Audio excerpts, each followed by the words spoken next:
Sasa tam tầm nộp đầm càng để dương nâng sasa đầm càng té tam tầm nộp đầm càng chỉ mỗi cái này chà xóm ở chật dương đai chỉ cồn té nút ban sasa thung rót ngày bật té đọc bậtในdương chếp té để miền té chốn rót nữ thung tốt khơi nâng tiếp vô đằng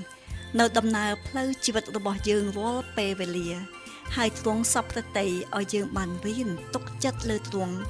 nông cướp cá lạ tê sạ nâng cướp bê vật lìa châu dương sao xa đâm càng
ផែនដីនិងសារភើផែនដីជារបស់ផងព្រះយេហូវ៉ាព្រមទាំងលោកីនិងបណ្ដាអ្នកដែលនៅលោកីផងបិទទ្រង់បានប្រតិឋានផែនដីនៅលើសមុទ្រហើយបានតាំងឲ្យមាំមួននៅលើទឹកទាំងពួងតើអ្នកណានឹងឡើងទៅឯភ្នំនៃព្រះយេហូវ៉ាតើអ្នកណានឹងនៅឈរនៅក្នុងទីបរិសុទ្ធរបស់ទ្រង់បានគឺជាអ្នកដែលមានដៃស្អាតនិងចិត្តបរិសុទ្ធជាអ្នកដែលមិនបណ្ដោយឲ្យប្រលឹងខ្លួនទៅតាមសេចក្តីភូតភរហើយមិនបានស្បត់ប្រវាញ់គេឡើយអ្នកនោះនឹងទទួលពរពីព្រះយេហូវ៉ាហើយនឹងសេចក្តីសុចរិតពីព្រះដែលជួយសង្គ្រោះខ្លួននោះហើយជាពួកអ្នកដែលរកតាមទ្រង់គឺដែលស្វែងរកព្រះភ័ក្ត្រទ្រង់ក្នុងពួកយ៉ាកុបឯទ្វារទាំងឡាយអើយចូលងើក្បាលឡើងអោទ្វារដល់នៅអកលជានិច្ចអើយចូលនៅជាចំហចុះនោះព្រះមហាក្សត្រដ៏មានសេរីល្អទ្រង់នឹងយាងចូលមកតើមហាក្សត្រដ៏មានសេរីល្អនេះជាអ្នកណាគឺព្រះយេហូវ៉ាដ៏មានព្រះចេស្តានិងឥទ្ធិឫទ្ធិជាព្រះយេហូវ៉ាដ៏មានឥទ្ធិឫទ្ធិក្នុងចម្បាំងអោទ្វារទាំងឡាយអើយចូលងើក្បាលឡើងអោទ្វារដ៏នៅអកលជានិច្ចអើយចូលនៅជាចំហចុះនោះមហាក្សត្រដ៏មានសេរីល្អទ្រង់នឹងយាងចូលមកតើមហាក្សត្រដ៏មានសេរីល្អនេះជាអ្នកណាគឺព្រះយេហូវ៉ានៃពួកពលបរិវារទ្រង់ជាមហាក្សត្រដ៏មានសេរីល្អនោះឯង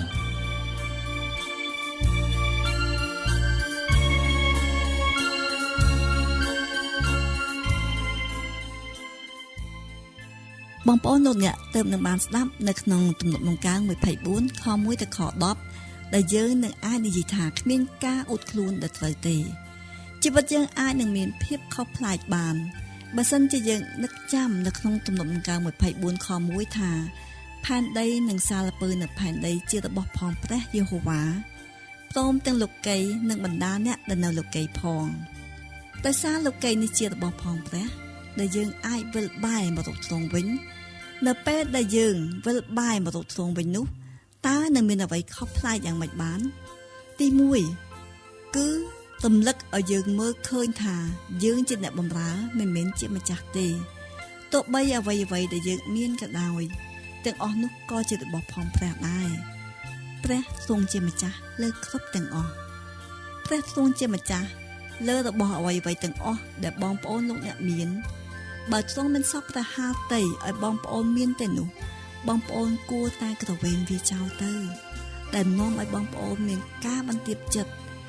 ដែលមិនមែនជាអំនួតកុំឲ្យមានចិត្តអំនួតនៅអ្វីដែលបងប្អូនមានដែលព្រះទ្រង់ប្រទានឲ្យនោះឡើយលោកយូហានបាប់ធីបាននិយាយថាគ្មានមនុស្សណាអាចនឹងទទួលអ្វីបានទេ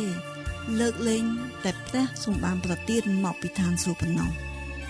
នេះចារឡើងនៅក្នុងគម្ពីរយូហានចំពុក3ខ27ទី2យើងបានជាអ្នកឈ្នះមិនមែនជាជនរងគ្រោះទេលោកីនេះមិនមែនជារបស់សាតាំងទេពិតមែនវាមានអំណាចខ្លះៗនិងសេរីភាពលើលោកនេះ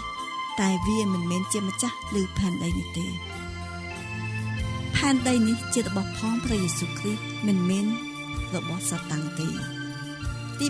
3នឹងនាំឲ្យយើងមានចិត្តសរសើរដំកើងដល់ព្រះជំនួសនៃការតវ៉ាខ្ញុំចូលចិត្តនៅក្នុងខ7ថាអោទ្វារទាំងឡាយអើយចូលងើបក្បាលឡើងអោទ្វារ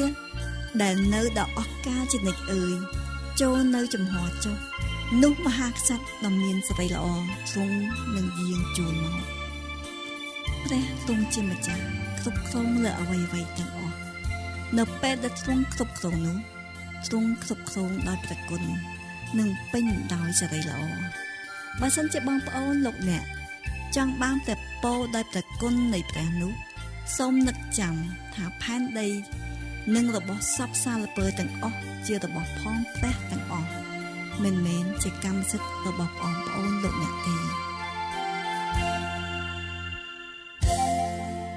ការថែទាំ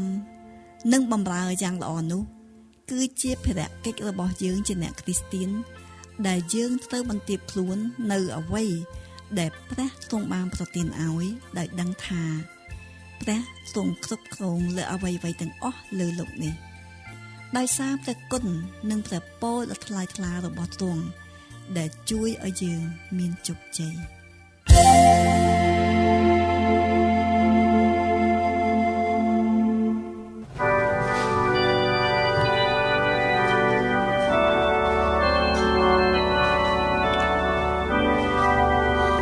សូសាព្រះអង្គដ៏ប្រទានពរខពុស្ថានសុសសានុគអអ្នកផងនៅ